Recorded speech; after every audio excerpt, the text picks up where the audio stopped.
So once you get to ChatGPT, there are a few cool things that you can do on ChatGPT 4.0.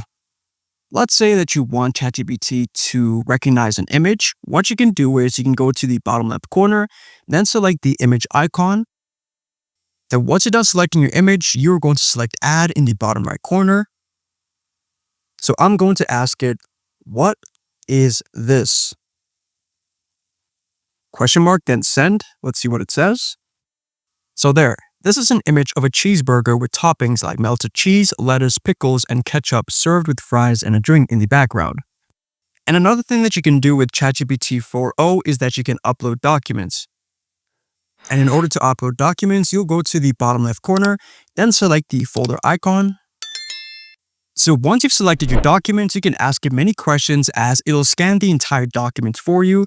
So there's no need to be scanning through a document manually, taking a few minutes to a few hours, especially for things such as assignments. So I'm going to ask it, what are the contents of this document? The document appears to be an assessment guide for a course title. It outlines a specific assessment task with specific instructions and questions related to media studies. And it'll also include all the questions within the assignment or the document, so it's actually a pretty useful tool. If you want to save some time looking for specific information within a document or a PDF of a book, then you can just use ChatGPT, upload the document, and then ask questions based on that document.